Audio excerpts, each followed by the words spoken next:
మన హాస్పిటల్లో డయాబెటిక్ ఇప్పుడు ఎందుకంటే ప్రతి ఒక్క పేషెంట్కి డయాబెటీస్ లేదంటే ఆశ్చర్యం ఏర్పడతా ఉంది. ఎందుకంటే ప్రతి ఒక్కరికి డయాబెటీస్ అని వస్తూ ఉన్నారు.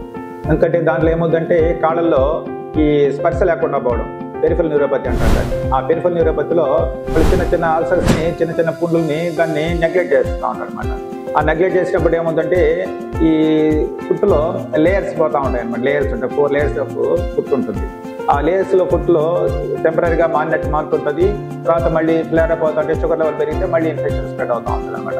కాబట్టి అది గ్రాడ్యువల్గా అటెంట్ లోపల స్ప్రెడ్ అయిపోయి కాలు మొత్తం సెల్యులైటిస్ లాగా ఫామ్ అయిపోయేసి లాస్ట్కి మనకి ఎంత చేసినా కానీ, వైద్యం చేసినా కానీ కంట్రోల్ కాదు అనమాట. కాబట్టి ఇన్ఫెక్షన్ కంట్రోల్ చేసి తర్వాత షుగర్ని కంట్రోల్ చేయాలి. షుగర్ని కంట్రోల్ చేసి తర్వాత షుగర్ కంట్రోల్ చేస్తే ఇన్ఫెక్షన్ కూడా కంట్రోల్ అవుతుంది. So this is a scenario. కాబట్టి ప్రతి ఒక్క పేషెంట్కి ఏదైనా కానీ మనం ముఖం ఎట్లా కడుక్కుంటామో కాళ్ళు కూడా అదే ఏదైనా శుభ్రం పెట్టుకోవాలా. డయాబెటిక్ పేషెంట్ అంటే ఊరికే ఏదో మాత్రలు వేసుకున్నామా, సూది వేసుకున్నామా, పోయినామని కాకుండా ప్రతి ఒక్కరూ వాళ్ళ ఫుడ్ని చాలా చాలా జాగ్రత్తగా కాపాడుకోవాలి. అది ఆ ఫుడ్ ప్రాబ్లం అట్లే స్ప్రెడ్ అయిపోయేసి సెల్యులైటిస్ లాగా ఏర్పడి కాళ్ళు తీసేయాల్సిన పరిస్థితి కూడా ఏర్పడుతూ ఉంటుంది.